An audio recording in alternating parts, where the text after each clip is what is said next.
to Here We Are, Brattleboro's community talk show. I'm Wendy O'Connell, and Here We Are is a show that brings people on from the community to talk about who they are and what they do. And many of us know Andrzej's Polish Kitchen here in town. Our guest today is the man himself, owner and chef Andrzej Mikijaniec. Andrzej escaped from Poland at the age of 18 in 1981. Years later, he came to Brattleboro by way of cooking his way through Finland, Germany, and Canada, and graduating from the New York Restaurant School, becoming a chef at some of the great restaurants in New York City, including the Russian Tea Room, among many others. Welcome, Andrzej. Hello. It's great to have you on the show. Yeah. Yes. Andrzej, you were born and raised in Poland. And I wonder if you can give us a picture of what that was like growing up as a little kid into being a teenager there. Tell the truth, was fun. You know, just you can never get a certain things like you watch American movies or German movies, like you can have a nice beautiful shoes or nice t-shirts. We are probably all look alike, same t-shirts, same sneakers, you know, we're allowed to have a sneakers maybe once a year if you're lucky.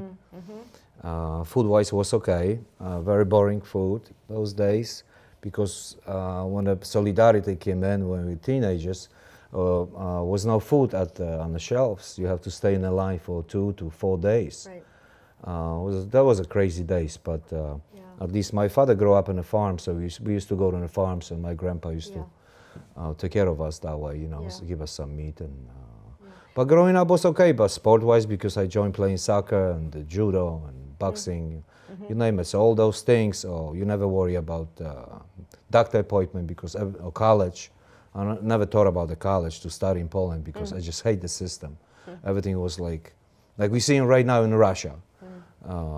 Everything was like, okay, we the best. Certain people only control such a big country. Yeah. So Right. And so going into your teen years, things changed a lot in Poland during that time. Yeah. When I was 16, 17, was you can see people slowly got enough of the Russian regime. And I grew up in a big city called Wrocław, German called Breslau. So I used to go from one side to another side, through German to Poland every 100 years. It was a very cultural city. We had theaters, opera houses, movie theaters, beautiful zoo garden. So it was always something to do when you're a teenager. You don't just go and, you know, fool around on the grass or something. You just, Friday night, we all go see the theater, we go see the little opera, or go for good ice cream. We had those little things, but after 8, 9 o'clock, almost things were closing up. Go to dark and you go to sleep, wake up, go to work or school. Right. You know? When did you come to that point of wanting to leave Poland? When I was 17. I started growing up and I see what my dad worked his life, let's say, working very hard. And to buy TV, you have to be in a special line. You sign your list. You number 2080, so that's where you get your TV. So you wait months or even a year. And guy who used to be in a communist party is the first one to get it. So those little things, or buying a small little car, Fiat or Sirena or Trabant, the small little cars, you have to let the party people get it first, and that was enough. People just, no food on the shelves. There's always was vodka on the shelves. To keep the people stupid. And weekends come, you get drunk, and Monday will come and go back to work. That was like a schedule of the Polish families those days. Was it bad enough so that you had to escape? Did you have to actually not let people know what you were doing? The thing is, my sister was a champ, Polish champ, and later became a European champ in ping pong. So she traveled around the world. But so she told me stories about how the place looked like, what can we do, what can we get, because we have no chance. For us to see West was Saturday night Western movies. Yeah. Or we used to listen to Amsterdam radio every Saturday night, 8 o'clock. For us it was a big deal, different music. But Poland was always ahead of different countries like Slovakia or, you know, all the little countries around us, because we're the first one to say no to communists, you know. So we were westernized more than anybody else. At that time, was America a dream for you? Yeah. It was. I always had a dream. I'm walking between the big buildings, The skyscrapers. skyscrapers. As a teenager, Yeah. for you and You watch your American friends, movies like yeah. Back to the Future or Star Wars. Yeah. Especially Back to the Future, how the people dress and they act. Yeah. When you left, you went to Germany or Finland for a while. Finland first, Germany? when I was 17. Me and my buddy, I was in Navy school, so we took a big boat. Big boats, like tourist boats. And I was with a class of my Navy school class, and we had two captains there and all that. Yep. And they have our passports and everything, They collect that. You cannot have your own passport because they're afraid that you escape. They keep your luggages and everything. Me and my friend, Dariusz, were like, you know what? We gotta go, let's run. So we just took off. Wow. And we went to the police department. They're super nice people down there, and said, right now we don't take immigrants. You have to go back. So we have to go back on a boat. So, but when I came back to Poland, I was disgraced for the school, for the communist school. That how can I leave the mother Poland? There's all the games they do, country. And I tell my principal, I escape again, and I did. Year and a half after. You did. I took off. I ran away to Austria first and later to Germany. Yes, and then you moved your way through into Canada, is Yeah. that right? Yeah, I play soccer a little bit in Yeah. Germany, plus I work. And after the visa we had finished, after 2 years, I had to choose where I want to go. Canada, US, New Zealand, Australia. If I go to New Zealand, I love the country, it's gorgeous, but it's too far away from Poland. I miss my parents. Yeah. I didn't see them that time over 2 years now. So I said, okay, let's go to Canada first. We went to Canada. I saw the big cars, big people. Never, what I'm talking about. And I was like, this is not for me. It's too cold. Let's go to New York. So those days, borders were open. You just drive the car. Right. Right. They don't like the car, they stop. And were you cooking then? Was food? Oh yeah, part of it? always. Even we hang out, and when I was in Germany, I cooked a little bit, and in Hamburg, I cooked a little bit. I always loved cooking. It was part of like your part of my life. Yeah. My mother was okay cook. My dad was excellent cook, but only he cooks after church Sunday. You just wait for the piece of meat. We had piece of meat maybe once every 2 weeks, and that was a big deal for us. But he was good. And my sister was, I have to feed my sister, my mom, because my mom was a nurse. My dad was a truck driver, so they were never home, so I have to take care of my younger sister. In the beginning, that's where I started cooking. I was probably 10 years old. But you liked it. I like it. It's something that's carried through, obviously, Just- through your whole life. Just like it, yeah. Yeah. So you come to America, you cross that border into America, you go right to New York City. Yeah. How was that for you? It was a little shocking. Yep. First time I went to Brooklyn, moving from Germany to Brooklyn, and places where apartments you can rent only for $100 a month wasn't pretty. Yeah. Somehow I made it. I have to kick when I used to sleep. I had an apartment on the 4th floor, and I worked in Victoria Bakery. That's one of my first places, run by Tony Greco, friend of mine. I have to kick drug addicts from the steps to go to work. This was the 80s, right? Yeah, 89, Yeah, right. something like that. Yeah, New York was different in the 80s. My God. Yeah. But I did it. Nobody. Yeah. I became friends with some of the people. Right. I'm never criticized. I'm a little scared in the beginning, but I had no choice. I have to make the money. Right. And so you kind of worked your way through some pretty top restaurants, I assume, being sous chef and then going on from there. I started, Yeah. after finished. I cooked in Veselka in East Village when I was 26.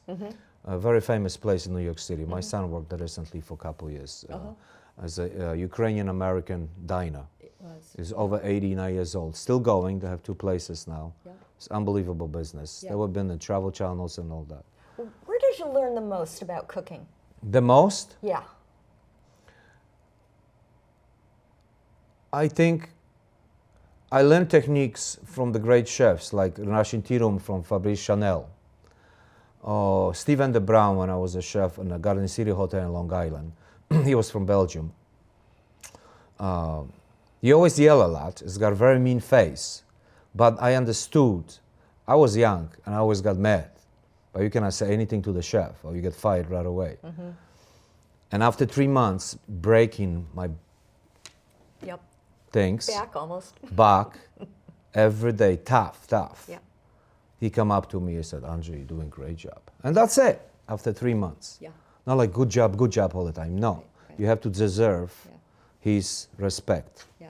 Yeah. I learned some from him, but tell the truth, learn from who? I watch my mom cooking.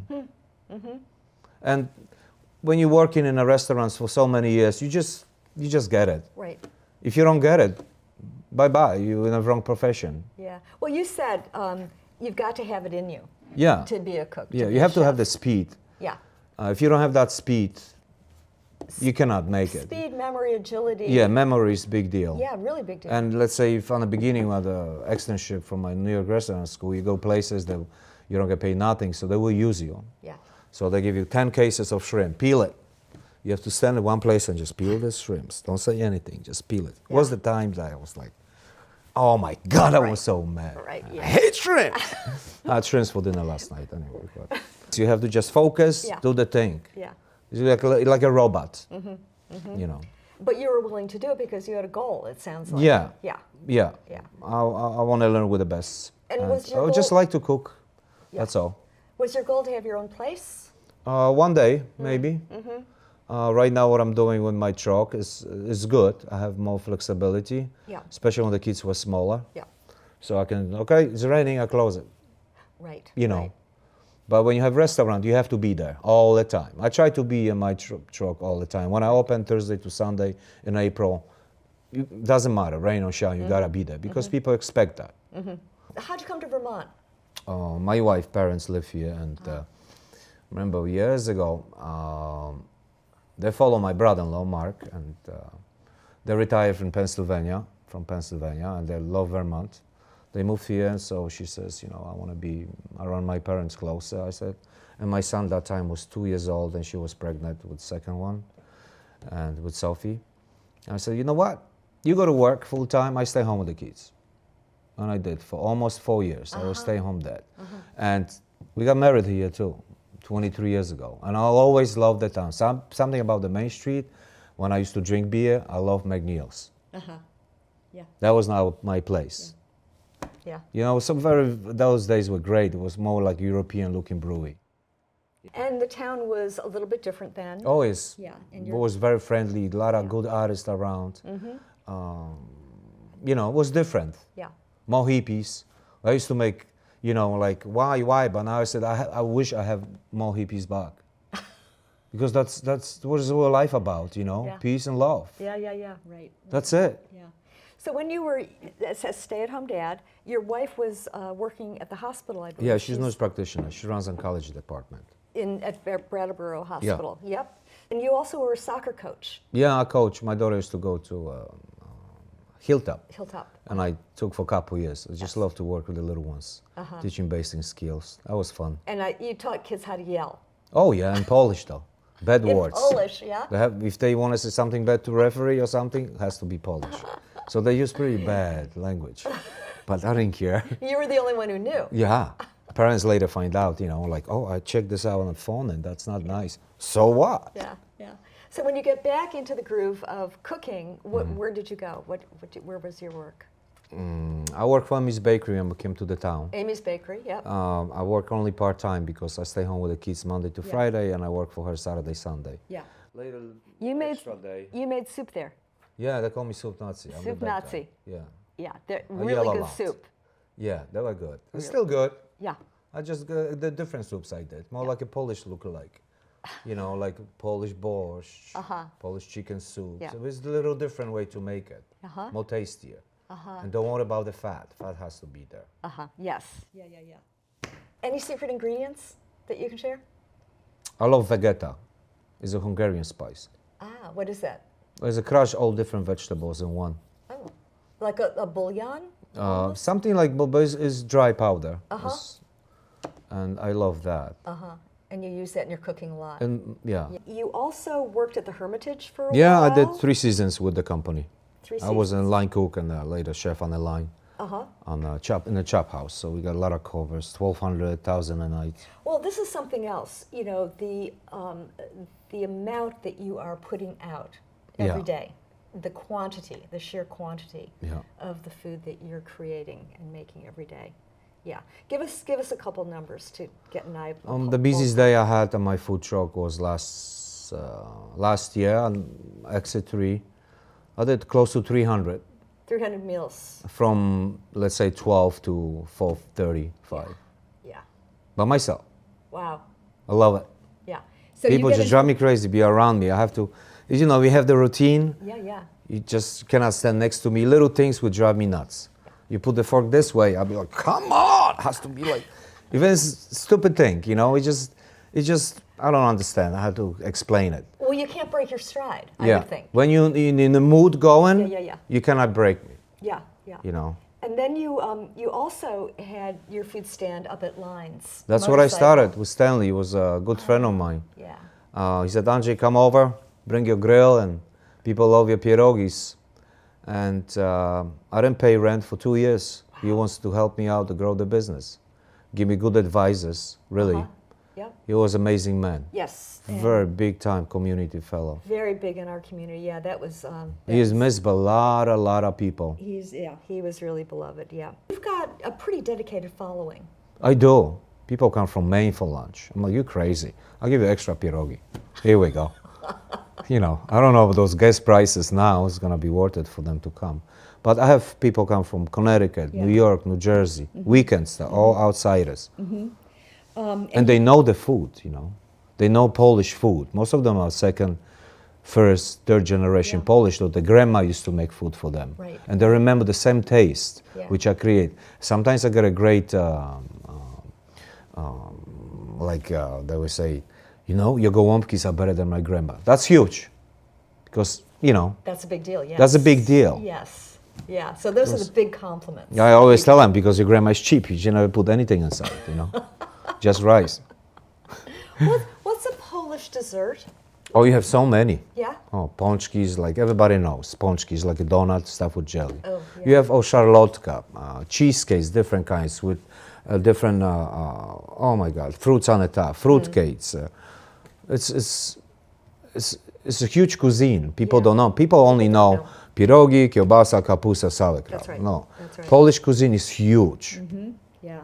Well, you're going to be educating us on that over the next coming years as well. Yeah, I like, you know, I'm gonna combine a little bit. Let's say I will make beef stroganoff soon, or chicken goulash like Right. I used to make, and And you do catering. yeah, I do. I only do big ones. I don't take small ones anymore. What's because big?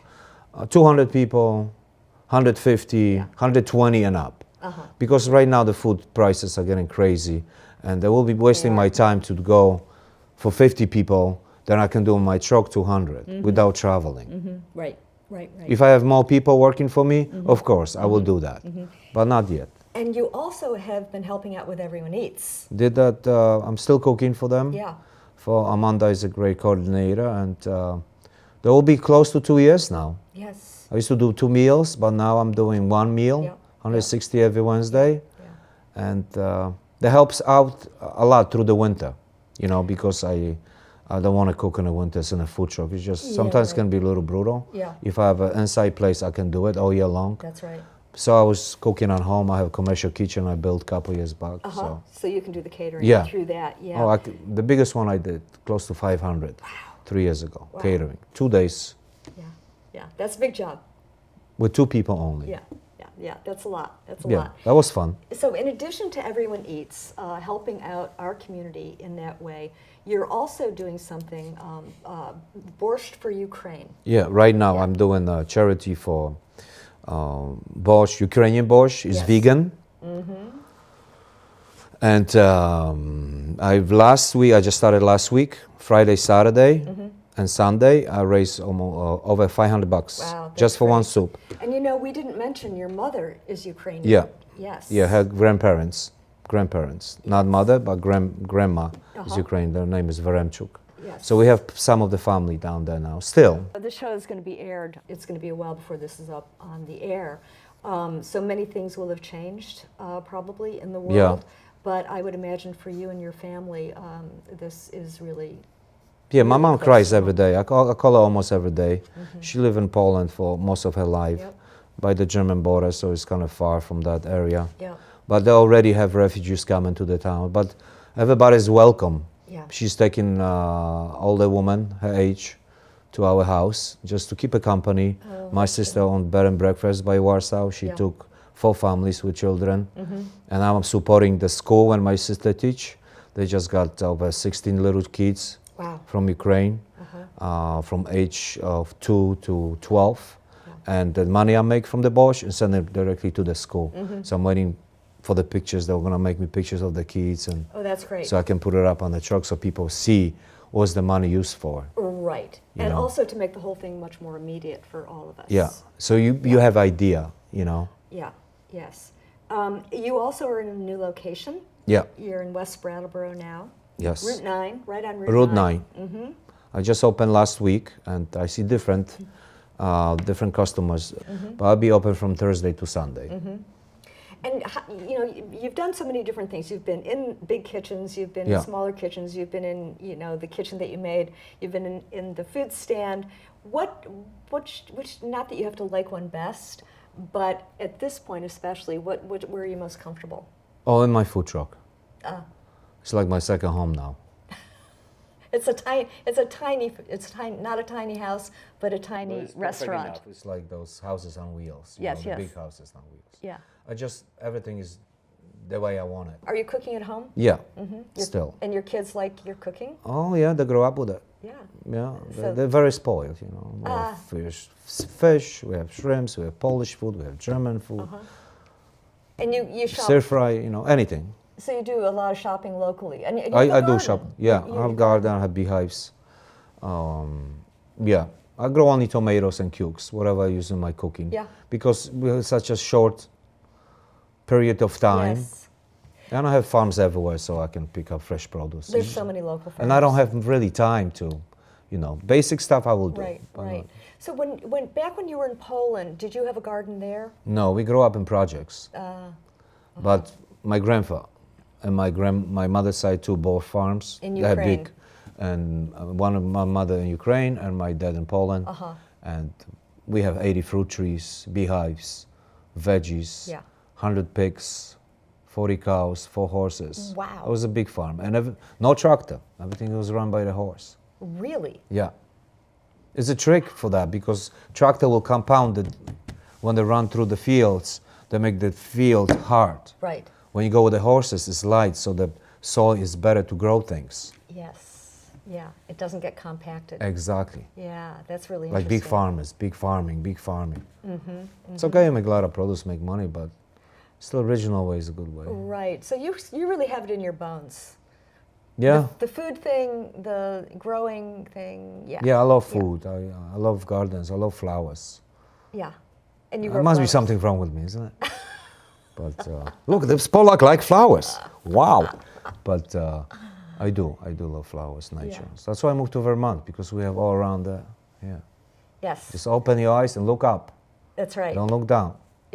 Not in mud You season. see a lot up there. Not in mud season. And I live in a Meadowbrook Road, which is one of the worst. But they're keeping a great job right now. Yeah.